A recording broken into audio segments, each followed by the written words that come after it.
Okay, so get this. We're going deep today, like really deep. Ooh, deeper than usual. I'm intrigued. Definitely. We're talking about like the future of finance, deep. We're looking to TradFi. Ah, good old traditional finance. Yep, exactly. All the big banks, all the institutions, all the regulations, the whole nine yards. Mm. And we're looking at how it could potentially mix with DeFi. Decentralized finance, the wild west of finance, some might say. Exactly. And that's what makes this so fascinating. We've got a ton of sources here talking about how these two worlds, which seem like total opposites, Right, like oil and water. right, they might actually be able to work together. No, that's an interesting thought. I mean, they're practically built on different philosophies. TradFi is all about control, established systems, regulations. Yeah, and DeFi is like, let's cut out the middleman, give power back to the people. Exactly. Freedom and transparency. So how do these two even begin to? Well, that's what we're going to find out. Our sources are pointing to some pretty surprising benefits, but also some major hurdles. It's going to be a wild ride, so let's dive in. Let's do it. All right, so first things first. Why is TradFi even interested in DeFi in the first place? Well, from what I'm seeing in these reports, TradFi sees the potential. DeFi is all about efficiency.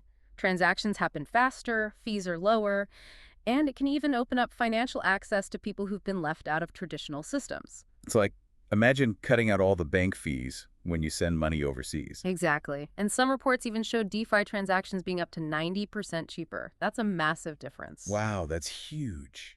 But what else are they seeing besides the efficiency? Innovation, pure and simple. DeFi is a hotbed of new ideas, things like programmable money. Okay, programmable money. Break that down for me. Think of it like setting conditions for your payments, escrow services, but built directly into the transaction itself. Oh, okay. So you don't need a separate third party to hold the money until the conditions are met. That's pretty cool. What kind of impact did that have? Massive. It could revolutionize supply chains, international trade, you name it. Wow, that's mind-blowing. But let's get real for a second. There's got to be a but here, right? Oh, absolutely. TradFi is built on trust, or at least trust in the system, Yeah. regulations, oversight. Right, yeah. DeFi is kind of the opposite. Exactly. DeFi is decentralized, no central authority, which makes TradFi nervous. They're used to control, to minimizing risk. It's like letting your friend manage your money. You trust them, you probably still want some safeguards in place. 100%. So how do we bridge that trust gap? That's the million-dollar question. And it's where DeFi has some work to do. TradFi needs reassurance, and that means addressing things like KYC and AML, know your customer, anti-money laundering. Right, the basics. Hmm. But how do you do that in a decentralized system? Well, there are some really cool ideas out there. Decentralized identity verification systems where users control their own data, for example. So you can choose to share it with institutions when needed, but you're not just handing it over blindly. Exactly. There are also on-chain KYC solutions where compliance checks are automated through smart contracts. Oh, wow. So it's like instead of trying to fit a square peg into a round hole, they're finding ways to reshape the peg Hmm. or the hole. Something like that. But it's a two-way street, right? DeFi needs something from TradFi too. Oh, yeah, for sure. What's that? Think stability, think security. DeFi is still vulnerable to things like hacks and market manipulation. Yeah, we've seen that happen. Exactly. Oh, And this is where TradFi's experience comes in. They've been managing risk for decades.